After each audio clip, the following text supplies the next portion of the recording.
के तपाईँलाई थाहा छ एक लाइन पनि कोड नलेखिकन चाहिँ एउटा राम्रो एप बनाउन सकिन्छ भनेर हो। यो काम चाहिँ एउटा नोसन भन्ने सफ्टवेयरमा पनि हुन्छ है त, जहाँ चाहिँ मैले चाहिँ एउटा पेसेन्ट अपॉइन्टमेन्ट भन्ने सिस्टम बनाएको छु, जहाँ चाहिँ मैले एआई एजेन्ट पनि युज गरेको छु। एउटा एनाइटेन भन्ने प्लेटफर्म जहाँ चाहिँ कोड लेख्नु पर्दैन, ड्र्याग एन्ड ड्रप गरेर हामी सजिलैसँग चाहिँ एआई एजेन्ट बनाउन सक्छौँ। त्यहाँबाट चाहिँ मैले मेरो होल प्रोसेस पेसेन्ट अपॉइन्टमेन्ट चाहिँ अटोमेट गरिदिएको छु र त्यो सँगसँगै डक्टर अथवा डक्टर एसिस्टेन्टहरूले चाहिँ म्यानुअली पनि अपोइन्टमेन्टहरू चाहिँ लिन सक्छन् है त। आज चाहिँ म मेरो पेसेन्ट अपोइन्टमेन्टको बारेमा सुरुमा देखाउन गइरहेको छु, जसमा चाहिँ हैन टुडेज अपोइन्टमेन्ट छ, अल अपोइन्टमेन्ट छ, क्यालेन्डर भ्यू छ, बाई स्ट्याटस छ है त। यो 4टा मोड छ हैन। अर्को भनेको डक्टर एभाइलिटी छ हैन। यो मेरो एउटा डक्टर अपोइन्टमेन्ट भनेको फोल्डरमा चाहिँ मैले यो सबै कुरा राखेको छु। डक्टर हैन कुन डेट चाहिँ कति बजेदेखि कति बजेसम्म एभाइलेबल छ भनेर हैन। यस्तो दामी छ हैन, तपाईँ हेर्न सक्नुहुन्छ। अनि यो चाहिँ अब फुल्ली यो चाहिँ एउटा रियलिस्टिक रियल प्रोजेक्ट अथवा रियल सफ्टवेयर नै देखिन्छ हैन। यस्तो दामी सफ्टवेयर छ जुन चाहिँ एक लाइन पनि कोड लेख्नु पर्दैन है त तपाईँले। यो चाहिँ म कसरी बनाउने र यसलाई मैले कसरी कनेक्ट गरेको छु भन्दा चाहिँ यहाँ हेर्न सक्नुहुन्छ एनाइटेनको थ्रुबाट। आज म टोटल स्टेप बाई स्टेपको चाहिँ भन्छु है त यो कसरी बनाउने भनेर है त। ओके, पहिला सुरुमा चाहिँ हामीले हैन अब एआई एजेन्ट कसरी बनाउन सकिन्छ त्यो कुरा बुझ्नुहोस् हैन। त्यसपछि चाहिँ हामी त्यो एआई एजेन्टलाई चाहिँ हाम्रो नोसन सँग चाहिँ कनेक्ट गर्नेछौँ हैन। त्यसपछि एउटा दामी एउटा सफ्टवेयर बनाउनेछौँ। सफ्टवेयर भन्नाले एउटा हुन्छ नि एआई एजेन्ट नै बनाउनेछौँ, अटोनोमस बनाउनेछौँ। त्यो चाहिँ एकदम दामी हुनेछ। यो तपाईँहरू यो भिडियोलाई एन्डसम्म हेर्नु होला र कसरी कनेक्ट गर्न सकिन्छ भनेर हैन। त्यसपछि चाहिँ एउटा तपाईँले यो भिडियो सिधाइसकेपछि विथिन अ आवर चाहिँ तपाईँले पनि आफ्नो एउटा दामी एआई एजेन्ट बनाउन सक्नुहुन्छ है त। Okay, let's go. First of all तपाईँ चाहिँ यो एउटा एनाइटेन.io भन्ने प्लेटफर्ममा आउनुपर्ने हुन्छ हैन। अब तपाईँले लोकली चलाउनु भएको छैन भने मैले चाहिँ लोकली चलाइरहेको छु। तपाईँले पहिला एनाइटेन.io मा आउनुभयो भने हैन, तपाईँले यहाँ आफ्नो एकाउन्ट बनाएर हैन, एकाउन्ट बनाइसकेपछि लगइन गरेर तपाईँले पनि यो सेम प्लेटफर्म चाहिँ पाउन सक्नुहुन्छ। त्यसपछि भनेको तपाईँले अब सुरु गरौँ है त। हामी चाहिँ पहिला एउटा च्याट नोट लिनुपर्छ। च्याट ट्रिगर भने हैन मैले लिएँ, अब टेस्ट गरेँ, केही छैन। अब पहिला त्यसपछि एआई एजेन्ट लिन्छु हैन। एआई एजेन्ट अब त्यसमा भनेको ठिक छ हैन। त्यसपछि भनेको म मैले एउटा मोडल लिनुपर्ने हुन्छ, chat model LLM model use गर्नुपर्ने हुन्छ। अब नर्मली मान्छेहरूले चाहिँ च्याट जिपिटी युज गर्छन् भने अब च्याट जिपिटी चाहिँ पेड छ, त्यही भएर चाहिँ मैले गुगल जेमिनी युज गरेको छु। गुगल जेमिनीको लागि अब जेमिनी हैन। अब जेमिनी युज गर्नपछि हैन यो क्रेडेन्सियल छ हैन। क्रेडेन्सियल भनेको चाहिँ तपाईँले गुगल स्टुडियोमा गएर चाहिँ सजिलो लिन सक्नुहुन्छ। गुगल स्टुडियोमा गएर यहाँ गएर हैन, यहाँ गेट एपिआई की भन्ने छ। यो गेट एपिआई कीमा गइसकेपछि यहाँ की छ, अथवा तपाईँले यहाँ क्रिएट एपिआई की गर्न सक्नुहुन्छ।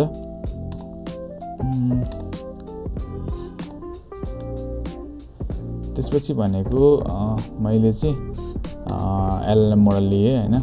एलएलएम मोडल लिइसकेपछि त्यसपछि भनेको एउटा मेमोरी लिनुपर्ने हुन्छ।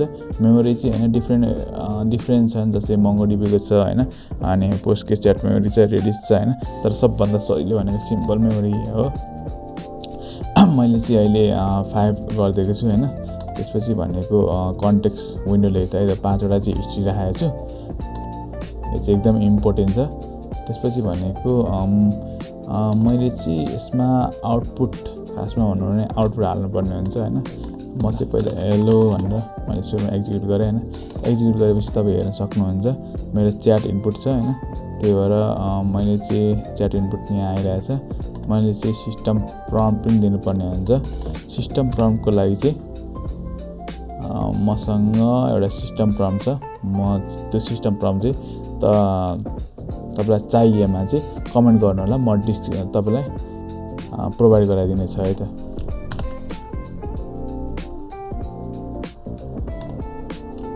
साथसाथै सेभ पनि गर्न चाहिँ नबिर्सिनु है त। त्यसपछि भनेको मैले दुईटा टुल हाल्नुपर्ने हुन्छ। एउटा भनेको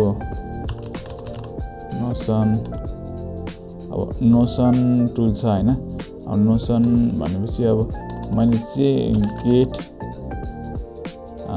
चाहिँ अब यहाँ सिस्टम प्रोमा चाहिँ तपाईँले हेर्न सक्नुहुन्छ हैन। एक्सप्रेसन गरेर क्लिक गरेर यहाँ ठुलो बनाउन सक्नुहुन्छ। त्यसपछि मैले चाहिँ यहाँ दुईटा टुल युज गरेको छु है त। दुईटा टुल भन्नाले कुन हो भन्दाखेरि चाहिँ एउटा चाहिँ डक्टरको एबिलिटीहरू कहाँ छ,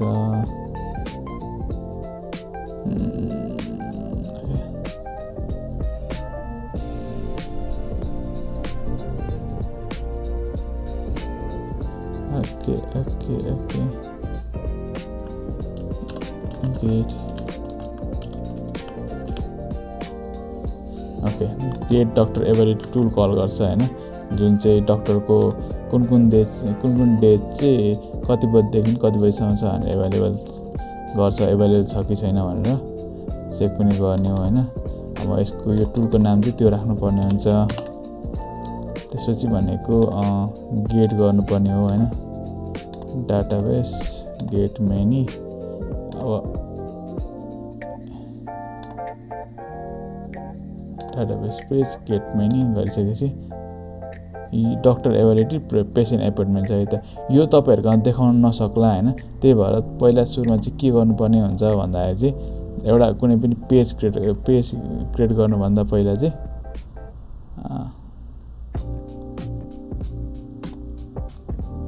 सेटिङमा आएर कनेक्सनमा क्लिक गर्नुभयो भने चाहिँ पहिला चाहिँ तपाईँले यहाँ एउटा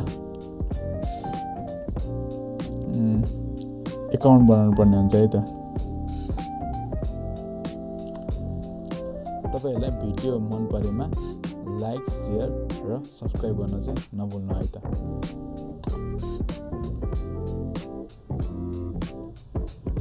ओके, तपाईले चाहिँ यहाँबाट डेभलप अर म्यानेज इन्टिग्रेसनमा क्लिक गरेर तपाईँ चाहिँ यहाँ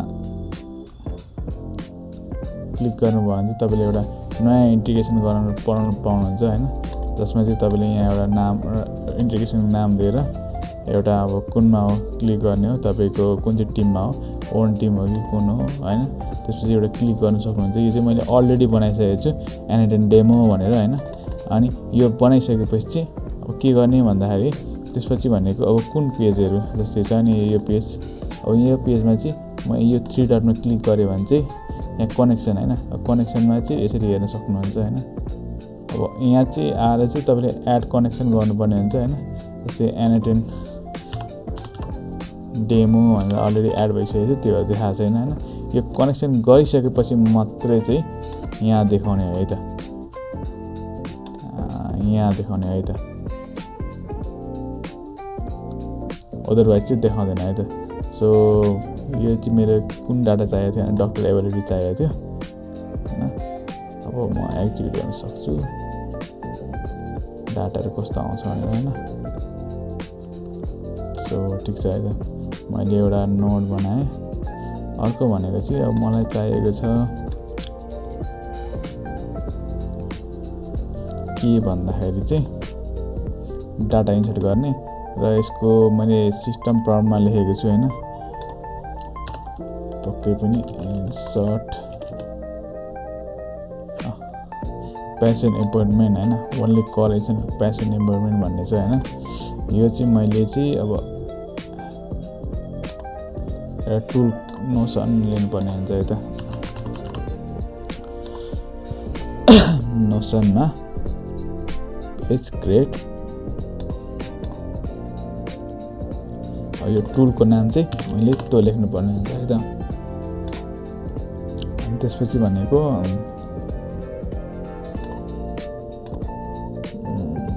पेज डाटाबेस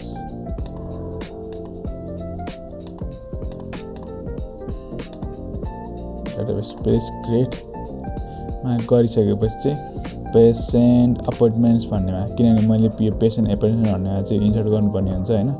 अनि अब अर्को भनेको सिम्प्लिफाई गरिदिने, अनि यो मोडल अटो डिफाइन गरिदिने। अनि मसँग के छ यस्तै भन्नुपर्छ, पेसेन्ट नेम छ हैन। यसलाई म क्लिक गरिदिन्छु, अटोमा राखिदिन्छु। यो चाहिँ टेक पेसेन्ट नेम भन्दै छु हैन। अर्को भनेको भिजिट रिजनमा म क्लिक डिफाइन गरिदिन्छु। अर्को भनेको डेट हो, इम्पोर्टेन्ट कुरा, र यो पनि टाइम इन्क्लुड भनेपछि म पनि यसलाई पनि मोडल डिफाइन गरिदिन्छु। त्यसपछि भनेको फोन नम्बर पनि म मोडल डिफाइन गरिदिन्छु यता। अब यति गरियो हैन। अब यति गरेपछि एआई चल्छ कि चल्दैन है त हेरौँ है त। हेलो गरिदिएँ मैले हैन। Hello, I am doctor appointment, how can I help you? I want to take appointment भन्दै मैले हैन। Please provide your name, prefer date. Okay, my name, I am Haridas भन्दै हैन। अनि अब प्रिफर डेट चाहिँ अब एक्ज्याक्ट लेख्नु पर्दैन। जस्तै नेक्स्ट कमिङ फ्राइडे भनिदिएँ हैन मैले। अनि त्यसपछि भनेको कन्ट्याक्ट नम्बर पनि यहाँ ट्याङ दिएँ हैन। त्यसपछि भनेको ड्यु टु हेडिक भन्दै हैन। यति इन्फर्मेसन चाहिँ हालिदिएँ है त। त्यसपछि मेरो एआई चल्दैछ हैन। टक्कसँगले मेरो गेट डक्टर एबिलिटी कल गर्यो हैन। अनि अब हेर्नुहोस् है त, अब अक्टोबर 25, 2024 फ्राइडे भनेको छ है त। अब यसले चाहिँ एक्ज्याक्ट करेन्ट डेट टाइम चाहिँ लिएको छैन है त। म करेन्ट 2025 चलिरहेको छ हैन, करेन्ट 2024 गरिरहेको छ। कमेन्ट लेख्दा अहिले यसलाई हामी फिक्स गर्छौँ है त। Please confirm if everything is correct, should I book this भनेको छैन। अनि यस भनेर पहिला चाहिँ एकचोटि इन्सर्ट गरेर हेरौँ है त कतिको चलिरहेछ कि छैन। इन्सर्ट नम्बरमा गयो, अपोइन्टमेन्ट फेल भयो, टेक्स्ट इज नट एडिटेबल भन्दैछ हैन। मेबी मैले यहाँ एउटा टेक्स्ट चाहिँ अटो इनेबल गरिदिनु पर्छ। अनि डिस्क्रिप्सन पेसेन्ट भिजिट रिजन भन्दै मैले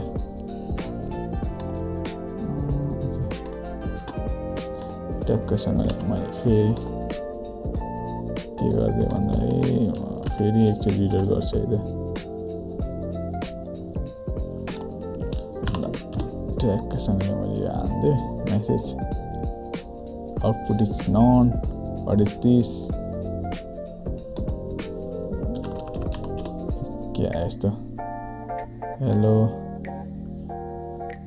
I want to take appointment.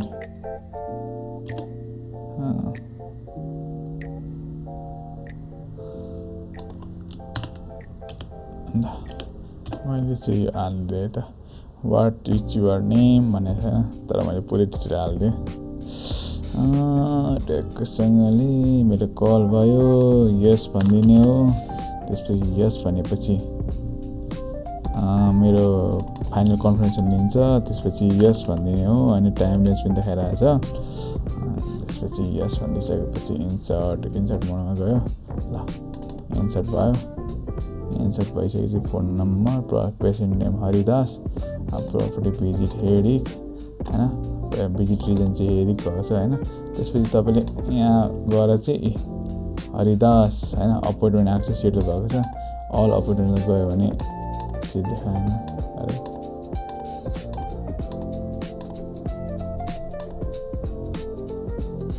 के भयो, मैले लेट गरेर हेरेँ हैन। देख्न सक्नुहुन्छ अघि त्यो रिफ्रेस नभएर रहेछ। हरिदास, पेसेन्ट नेम हरिदास हो, भिजिट रिजन हेडिक छ। अब फोन नम्बर दिएकै छ र सेड्युल कहिले भएको छ, अक्टोबर 27, 2023 हैन। डेट चाहिँ गडबड भयो। एकचोटि हेरौँ डेट किन गडबड भयो भन्दाखेरि 2023 नै गरेर रहेछ। सो अब डेट मिलाउनको लागि चाहिँ हैन एउटा गेट डेट टाइम भन्ने टुल छ है त। म चाहिँ यहाँबाट करेन्ट डेट लिन सक्छु है त हैन। गेट करेन्ट टुडे डेट भने चाहिँ है त। किन मैले यो नामै लेखेँ भन्दाखेरि चाहिँ यो चाहिँ मेरो सिस्टम प्रम्प्टमा छ है त हैन। सिस्टम प्रम्प्टमा छ। जस्तै भनौँ न यो सिस्टम प्रम्प्टमा चाहिँ गेट टुडे डेट भन्ने छ हैन। यहाँ चाहिँ मैले युज गरिरहेको छु। सो त्यही भएर त्यही नाम दिएको मैले। अब तपाईहरु फेरि म एकचोटि यसलाई रिलोड गर्छु है त। म फेरि सुरुदेखि युज गर्ने गर्छु है त। हेलो भनेर म ट्रेयर गर्दै है त। अब hello I am your doctor operating assistant. I can book the operating what's your name please हैन। I am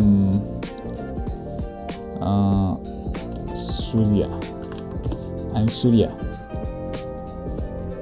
Okay, date tomorrow, next Monday, like that. Jस्तै next.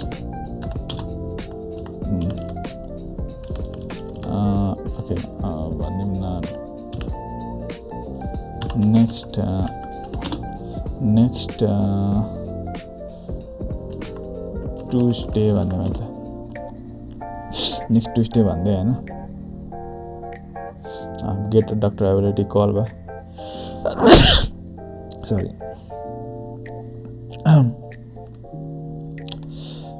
I'm sorry Surya, it looks like there are no opportunities available on Tuesday. Could you please choose another? किन भनिरहेछ भने नि यहाँ मैले राखेको छु नि त हैन डाटा। अब जस्तै ट्युसडेमा चाहिँ डेट एभाइलेबल रेन्जै छैन क्या।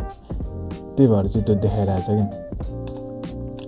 अब जस्तै अब म यतिकै लेखिदिन्छु हैन। जस्तै अब नेक्स्ट वेडनेसडे भनिदिन्छु हैन। नेक्स्ट वेडनेसडे भन्दै मैले।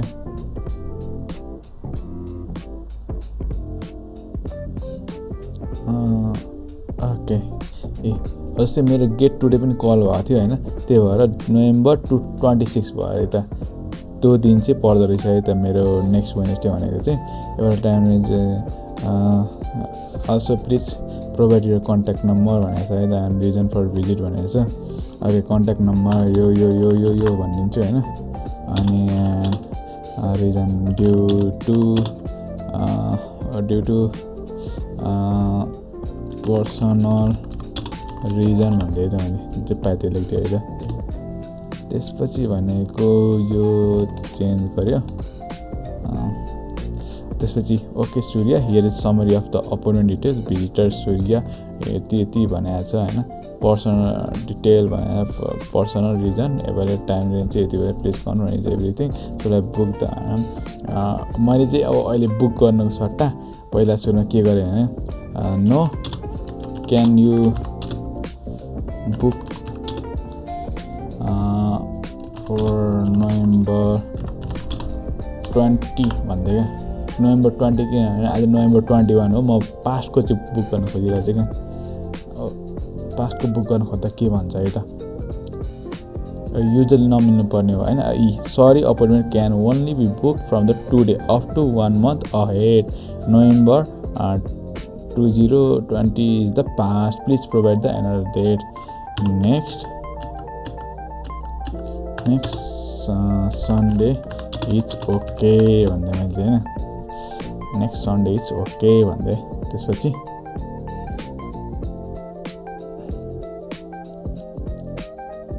Okay Surya next Sunday November available time range यति बजीदेखि यति आर यु कम्फर्टेबल भनेको छ हैन। यस भन्दै मैले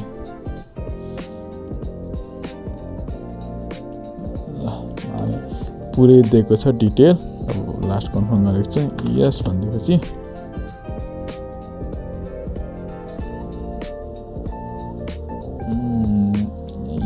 यस या इन्सर्ट पेसेन्ट भन्ने कल भयो हैन। अब हामी जाउँ त डाटा चाहिँ आयो कि आएन भनेर। म एकचोटि रिलोड गर्छु। अल अपॉइंटमेंट जान्छु। ओके सूर्य भन्ने पेसेन्ट नेम आएको छ, पर्सनल रिजन हैन, फोन नम्बर आएको छ, नोभेम्बर यो चाहिँ 25 को हो हैन। गेट करेन्ट डेट गरेपछि मिलिहाल्यो। चट्टसँग दामी देखिरहेछ, क्यालेन्डरमा नि देखिरहेछ पर्सनल रिजन हैन। त्यसपछि भनेको बाई स्ट्याटस, यो चाहिँ बाल छ है त, यो ड्र्याग एन्ड ड्रप भ्यू छ हैन। अब टक्कसँगले यसरी लान नि मिल्छ, ट्याक्कसँगले यसरी लान नि मिल्छ, यसरी लान नि मिल्छ। यस्तो दामी सफ्टवेयर चाहिँ बनाएको छन् सिप, नोसन र मैले N8N र AI युज गरेर चाहिँ यस्तो दामी सफ्टवेयर बनाएको छु है त।